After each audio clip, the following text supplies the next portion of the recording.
শেখর বাবু এদিকে সবাইকে হাকডাক করতে শুরু করে দিল। যেহেতু আজকে পাত্রপক্ষকে দেখতে যাবে সেই জন্য একটু তাড়া দিচ্ছে সবাইকে। কই গো মধুর মা, কোথায় গেলে বলো দেখিনি? হ্যাঁ, দেরি হয়ে যাচ্ছে, এই জন্য মহিলাদের নিয়ে কোথাও বেরোতে নেই। কখন যাবে কে জানে বাবা। আমার কখন হয়ে গেছে, একটা প্যান্ট পরলাম, শার্ট পরলাম, হয়ে গেল। আর এই মহিলাগণদের না এই অসহ্য সাজ গোজ, শাড়ি চুড়ি, বিরক্ত লেগে যায়। কই গো, শুনতে পাচ্ছ? বার হও সব। হ্যাঁ হ্যাঁ, এই তো হয়ে গেছে। আর বলো না, এই শাড়ি চুড়ি পরতে গিয়ে একটু দেরি হয়ে গেল। সেই মুন্নিটার এখনো হয়নি। ওদিকে সেই বাচ্চাগুলো আসবে বলছিল, সেই শিরিন যাবে, পুটি যাবে, ওরা বায়না করছিল গো, সেই জন্য ওদেরকেও সঙ্গে করে নিয়ে যাচ্ছি। এই মুন্নি, আয় বেরো বেরো মা, তাড়াতাড়ি হলো। খুব ভালো করেছো বাচ্চাগুলোকে বলে, ওরা না গেলে ভালো লাগে বুঝি। আর বলছি, সেই মাধবটা কোথায় গেল? একটা অটো ফটো কিছু ডাকতে বলেছো? আরে তোমার কি বুদ্ধির সাথে কোনোদিন হবে না? এই অটো নিয়ে বুঝি কেউ ওই পাত্র দেখতে যায়? আমাদের একটা মান সম্মান নেই? আমি বলেছি ভালো একটা 4 চাকা গাড়ি দেখতে, সেটাতে করেই আমরা যাব। ও তো মাধব বলছিল একটা স্করপিও টরপিও ডাকবে, সেটাই হয়তো আনতে গেছে।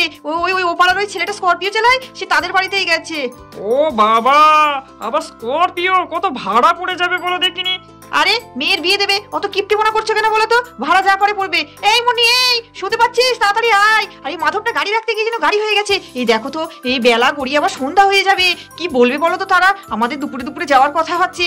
কি যে করি বাপরে বাপ, এরা তো বেরোতেই চায় না। এই তো মা, আমার হয়ে গেছে। এই চুল বাঁধছিলাম, এই জন্য একটু দেরি হয়ে গেল। তোমাদের সব হয়ে গেছে?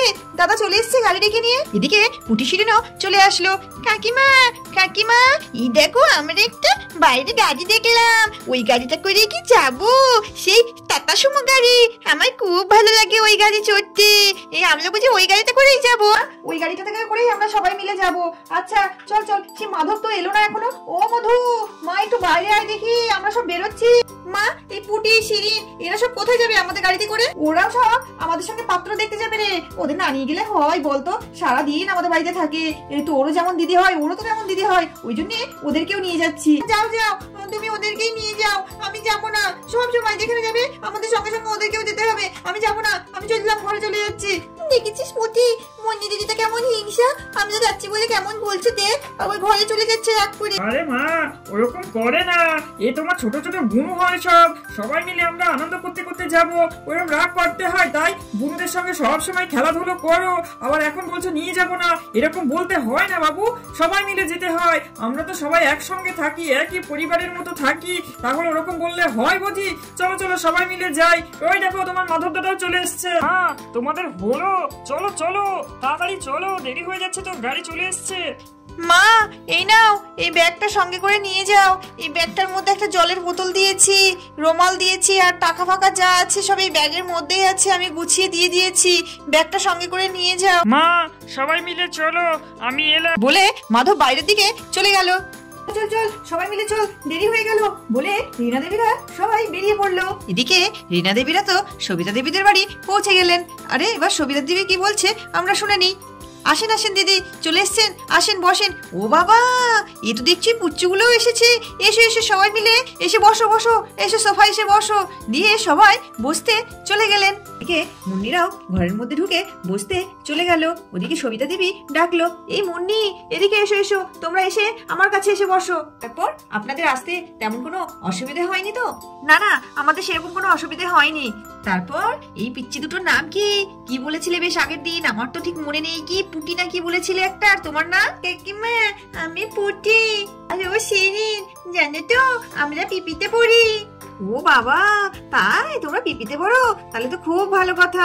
তাহলে আমাদের এই পিচ্চিগুলোর জন্য তো কিছু আনার ব্যবস্থা করতে হবে। তো তোমরা কি খাবে, মিষ্টি না চকলেট? আচ্ছা আচ্ছা, চকলেট যাওয়ার সময় খেও, এখন কিছু মিষ্টি নিয়ে আসতে বলি। এই জবা, জাল তো এই বাচ্চাগুলোর জন্য কিছু মিষ্টি নিয়ে আয়। আর এই আত্মীয় স্বজনরা এসছে, তাড়াতাড়ি শরবত টরবত গুলো নিয়ে আয়। তোদের না বললে কোনো কাজ হয় না। না দিদি, অত ব্যস্ত হতে হবে না। বলছি সবাইকে দেখছি, এই মাসিমাকে তো এখনো দেখলাম না। আর আমাদের সে শেলি রানী কোথায় গেল? ও মাসিমা, আসুন আসুন আসুন, এদিকে এসে বসুন। দিয়ে রিনা দেবী ওনাকে প্রণাম করতে গেল। না না, থাক থাক মা, সুখী হও সুখী হও, যাও বসো বলে রিনা দেবী প্রণাম করে টরে বসে পড়লো। হ্যাঁ তো বাবা, তোমরা সব কেমন আছো? ভালো আছি মাসিমা, আপনি কেমন আছেন? হ্যাঁ, আজকালকার যুগ, এখন কি আর আমাদের কথা তোমরা নেবে না শুনবে? আমরা তো কোশমিন কালেও দেখিনি গো বাবা, এই মেয়ের মা বুঝি আবার ছেলে দেখতে আসে? তাই এই এখনকার যুগে এইসব আরো কত কি নাই দেখতে হবে। আপনি ওইভাবে বলছেন কেন? আমি ওনাদেরকে আসতে বলেছি, এখন আর কেউ বুঝে ওরকম মানে, আর এখন কেউ ওইভাবে ছেলেও দেখতে আসে না, এখন কুটুম্বিতেই করতে আসে। ওনারা তো একরকম আমাদের কুটুমই হয়ে গেছে। মেয়ে যতক্ষণ আমাদের পছন্দ হয়ে গেছে, ছেলে মেয়েকে পছন্দ করেছে, মেয়ে ছেলেকে পছন্দ করেছে, এখন আবার ওসব কি? ওনারা একটা সৌজন্য বোধের জন্য এসছেন আমাদের বাড়িতে, তাই বলে আপনি ওনাদেরকে ওইভাবে কথা শোনাবেন? এটা আবার কি কোন ধরনের ভদ্রতা বলুন তো? আপনার ছেলে বেঁচে থাকলে এটা মোটেও সহ্য করতো না। আপনি প্লিজ ওরকম ভাবে কোনো কথা বলবেন না, সব সময় মুখের উপর ওইভাবে বলতে নেই। আপনাকে আমি আর কত বোঝাবো বলুন তো? দিদি আপনি কিছু মনে করবেন না, বুঝতেই তো পারছেন বয়স্ক মানুষ। না দিদি, ওনার কথাটা আমি কিছু মনে করবো কেন? উনি আমার মায়ের মতো, ওই একটা কথা মেয়েকে মা বলতেই পারে, তাই বলে বুঝি কিছু মনে করে? আর উনি তো ঠিকই বলেছেন, এসব তো চল ছিল না, মানে এই আর কি। আচ্ছা বাবা, ঠিক হয়েছে, ঠিক আছে, আমার ঘাট হয়েছে। তো ওইখানে ওই ছেলেটা দাঁড়িয়ে আছে, ওটা কে? মাসিমা, ওটা আমার ছেলে Madhab. Hi, nice to meet you. চলো আমরা একটু বাইরে থেকে ঘুরে আসি, ওনারা কথা বলো। হ্যাঁ হ্যাঁ, চলুন আমরা একটু বাইরের দিক থেকে ঘুরেই আসি। বলে মাধব আর পাত্র দুজনে বাইরের দিকে বেরিয়ে গেল। আরে জবা, কোথায় গেলি বল দেখি? হ্যাঁ, খাবার দাবার গুলো নিয়ে আয়, এখনো তো কিছুই দিলি না, এর জন্য আমার ভালো লাগে না এসব। আরে আয়, আমি এখান থেকে কথা বলবো না তোর কাছে গিয়ে এখন খাবার দাবার রেডি করব? কখন বলেছি ওগুলো রেডি করে রাখতে? দিদি ব্যস্ত হবে না, এখন তো আমরা আছি, আর খাবার দাবার খেতেই হবে, তার কি মানে আছে?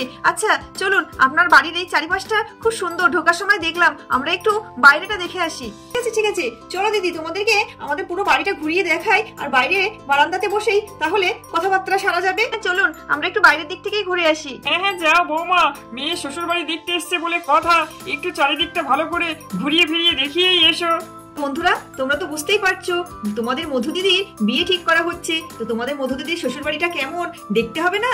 দেখার জন্য অবশ্যই টকিং ডটস চ্যানেলটিকে সাবস্ক্রাইব করতে হবে, আর সবার আগে আমাদের নতুন নতুন ভিডিও পেতে পাশে থাকা বেল আইকনটি প্রেস করে দিতে হবে। সবাই ভালো থাকবে, সুস্থ থাকবে, আর আমাদের ভিডিওগুলো ভালো লাগলে লাইক করবে আর কমেন্ট করে জানাবে তোমরা আর কেমন কেমন ভিডিও দেখতে চাও। সবাই ভালো থাকবে, সুস্থ থাকবে, দেখা হবে পরবর্তী ভিডিওতে।